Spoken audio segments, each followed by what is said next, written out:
Bismillahirrahmanirrahim. Selanjutnya juga, yang sunnah juga ini di hari Jumat pakailah pakaian yang paling bagus. Bunyi hadisnya albisu ahsanasiyab, pakailah baju yang paling indah, yang paling bagus. Warna yang paling bagus, Nabi menjelaskan ahsanu libasikumul bait. Warnanya adalah putih.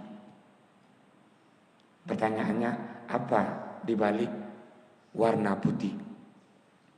Ketika orang umrah, ketika orang haji, dia mesti ihram. Ketika orang ihram, nggak boleh pakaian yang dijahit. Laki-laki ini ketika dia ihram, pakainya pakaian putih. Ini pertanda yang pertama bahwa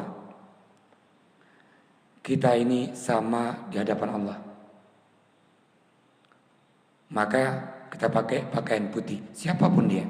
Apakah dia komandan, apakah dia wadan, apakah dia presiden, apakah dia bupati. Kalau dia umrah, ihram, atau dia haji ihram, mesti pakaian warna putih dan tanpa dijahit.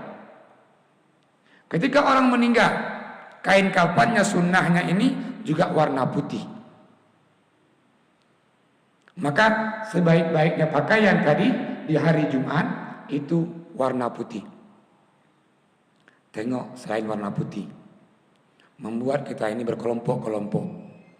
Warna merah ini kelompoknya, warna kuning ini kelompoknya, warna hijau ini kelompoknya.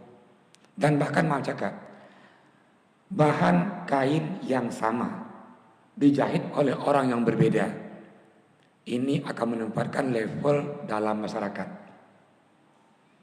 Ini tukang jahitnya terkenal, satu baju ongkosnya 2 juta. Kain yang sama di tempat lain, satu baju 150.000. Lain kelasnya. Walaupun sama bahannya, tukang jahitnya berbeda, menempatkan orang ini dalam bahasa orang-orang Buddha ini berkasta-kasta. Dia punya level-levelnya. Maka tadi di hari Jumat, sunnahnya kita ini menggunakan pakaian yang dia warna putih. Kalau nggak ada Ustaz yang warna kuning Ustaz, atau abu-abu, apakah sah Jumatnya? Sah Jumatnya, namun dia nggak sunnah. Yang sunnahnya dia berwarna putih.